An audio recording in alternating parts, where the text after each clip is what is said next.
Folks, my name is Marc Stanley. I'm the chairman of the NJDC, and it's my pleasure to welcome you to this event honoring Ken Feinberg.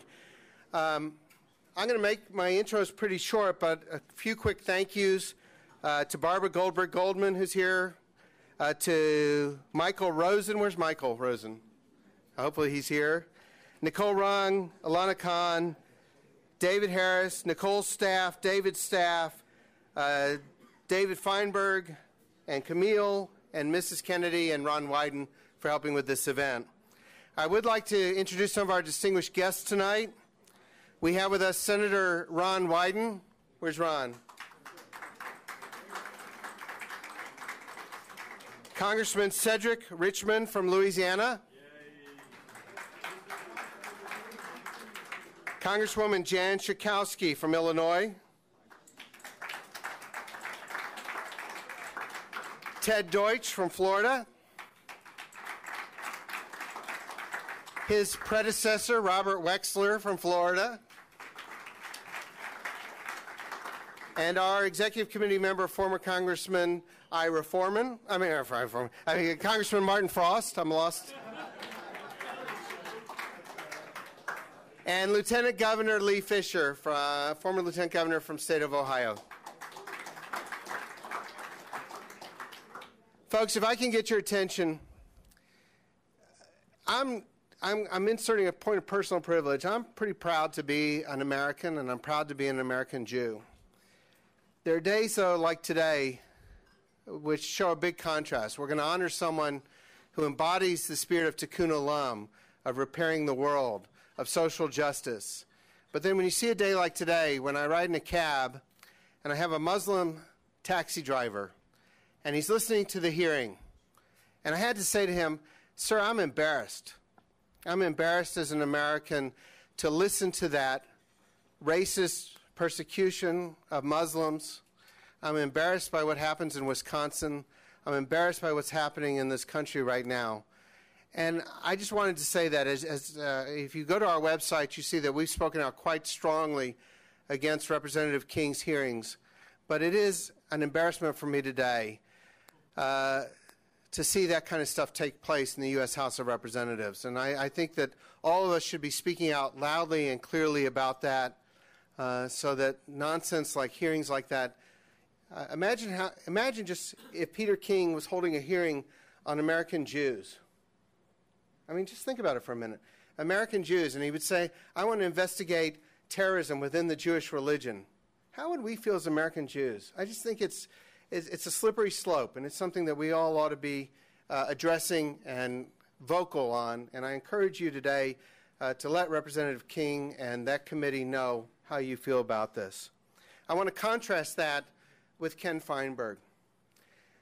He won't remember this, but I do. I first became a big fan of Ken Feinberg through my mentor, Fred Barron, in Dallas, Texas. And Fred always told me a lot about Ken. He had worked on a lot of mediations with Ken. By the way, this is mediating with Ken is why I have my arm in a sling right now.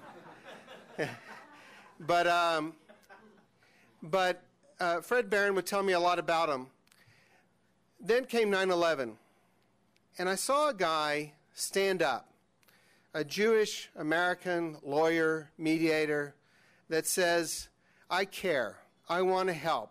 I believe in social justice, and I will serve as the master for the 9/11 fund for free, no compensation. And I was so inspired by that, I took 36 cases for Dallas, Texas, where I was, at that time, president of Dallas Trial Lawyers Association. I took 36 cases of widows of 9/11, widowers of 9/11 victims who were going to appear before them, and we did it for free, too. But what was intriguing about this is, on the cases that I took up to New York, what Mr. Feinberg did was amazing. He had a forum where every single victim would have a hearing. And he sat there and listened to painful testimony after testimony after testimony of 9/11 victims.